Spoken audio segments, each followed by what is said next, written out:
Her, released in 2013 and is directed by Spike Jonze, who's directed such films as How They Got There, Adaptation, and Being John Malkovich. The film stars Joaquin Phoenix, Amy Adams, Rooney Mara, Chris Pratt, Olivia Wilde, and the lovely voice of Scarlett Johansson. Oh, what a lovely voice it is. And this is episode 78 of Caleb Watches Movies. We are making our way to episode 100. It's coming. It's very, very close. I can't believe we are so close to episode 100. And we are covering a film that makes me sad today. And if you have seen this movie, yeah, you know why this is such a sad, sad film. Joaquin Phoenix plays Theodore, who is a very introverted writer who spends most of his days writing letters for his clients. And this film is set in the not-too-distant future, and technology, you can tell, has advanced tremendously from today. VR technology is much more elaborate, and artificial intelligence is much more fleshed out. So much that when Theodore purchases the latest operating system, he begins to fall in love and develop a relationship with her. Or it. Whatever. Oh, this film. In the feels. All the feels. This film was nominated for Best Picture in 2013, and my gosh, dang right, it absolutely deserves it. Hell, I might even said it should have won that year. I think that year that was when 12 Years a Slave won, so... that's a toss-up. Oh, but Her...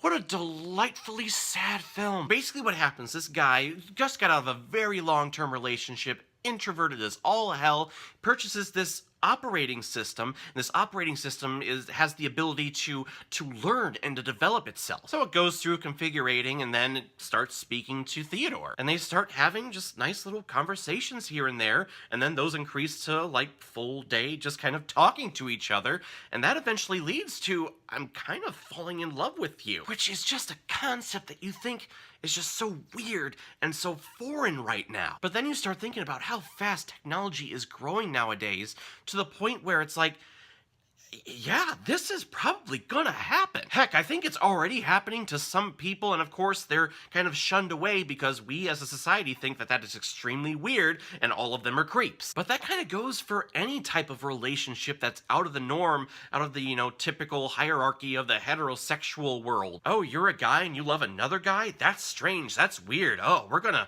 you know, get rid of you. You go over there, please. You're a girl who loves another girl? Absolutely not. Shame on you, shame on you. But nowadays we are very accepting of homosexuality. So who's to say that in 10 or 15 years that someone falling in love with an operating system is going to be out of the norm? And that's a beautiful aspect that they engage with here. You have some people like Chris Pratt's character who's totally okay with Theodore dating an operating system. And then you have his ex-wife who's totally against the idea and thinking, wow, you're not capable of handling real emotion and real interaction. But then you start thinking about, well, what is the concept of real? I mean, if you're using Morpheus's definition from The Matrix, if you consider things that are real as something you can see, taste, or feel, then real is simply electrical signals being transferred from your brain. So if I was able to engage in a conversation with an operating system who is not programmed to obey me in any such way, that they're just kind of growing, they have their own consciousness, what's unreal about that? And I think that was one of the beautiful things about this film. You have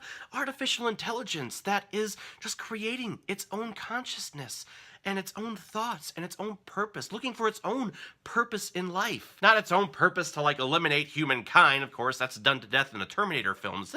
This woman, this operating system is just trying to figure out, you know, what makes her, like the title of the movie. And when you're thinking about casting like a weird, you know, very shy, introverted person, Joaquin Phoenix is absolutely that actor to get. And I love his subtle performance here. It's so nuanced, it's so real, it's so raw. It's almost sickening how introverted he is, and I know because I'm a very introverted person. Not to these extents, but yeah, I definitely see where he's coming from. He can't really communicate his emotions very well. He doesn't like having, you know, really big, tough conversations with anyone that he loves or that he cares about. But then he finds someone or something, however you defined it, he finds something that challenges that kind of gets him to start communicating his feelings and start engaging in emotion with someone. You know, and when you think about that, like, Yeah, that's absolutely correct. You are real. Operating system, you are real. I'm gonna stop calling her operating system. I'm gonna start calling her Samantha because that is her name in the movie. And speaking of Samantha, I love Scarlett Johansson's voice. Typically, I don't like vocal fry in a voice, but with her, I just... Yeah, does it for me. And I know that she was a late cast member in the game. Originally, they had another actress that already did all the lines for the film. Then Spike Jonze just decided that, well, that voice, it just wasn't working. We just need to go in a different direction. And then they got Scarlett Johansson, which, I mean... yeah, good decision, but just the raw emotion that you hear just in this voice, that's all we get. We don't get a body. We don't get projections on screen. All we get is the voice of Samantha, and there is so much emotion, so much passion behind each word that it's just heartbreaking when we get to the end of the movie. When you get over the fact that Samantha is an operating system, this could basically be just your standard romantic drama. Boy falls in love with the girl falls in love with the guy. They start having a relationship. They start having sex. How? I don't know, but it happens, and it's actually kind of a beautiful thing. It's done very tastefully in this movie. And then they're together for a long period of time. They start to develop some, normal, standard relationship issues, to the point where she figures out that her consciousness is growing and that she needs to go to a different place with all the other operating systems and basically leave him behind. And it's just so heartbreaking to see that happen, because it's like a real relationship, even though she's an operating system. How, Spike Jonze? How did you do this? And Spike Jonze stated that he got the idea for this film when he was on an instant messenger on this certain website, and you could basically interact with it with your voice. You could say hello, and the operating system would reply back to him. Hello, how are you? I'm doing fine. That's great. How can I help you? He did say that it fell apart, after about like 20 seconds, but that initial conversation, it was really, really cool. The fact that we are developing consciousness in a computer system, artificial intelligence, and it's getting just better and even farther and more forward each year, it's a really cool time to be alive. And we're starting to see this kind of artificial intelligence come into fruition nowadays. We have Alexa, we have Siri, we have the growth in virtual reality technology. I mean, this situation is going to happen in, I give it 10 years. I guarantee you. But another great thing about this film, other than, the great relationship that you can have in defining what is real, it's also defining,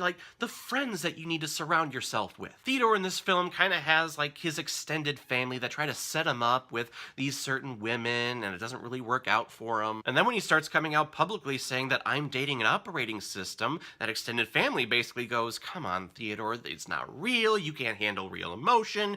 You can't handle, real connection with a real person. But then there are other friends like Chris Pratt's character who, when Theodore says, yeah, I'm dating an operating system, he goes, oh, cool. Want to come on a picnic with us? Those are the type of people that you want to surround yourself with. The people that are just going to love and care about you regardless of the decisions that you make in your life. And that's really the biggest takeaway from this film. Surround your life with people who love and care about you. The people that are constantly judging you or trying to make you into something that you're not, it is not worth it to be with them. So guys, in the end, a wonderful, delightfully sad film. If you are going to watch this, bring a tissue box.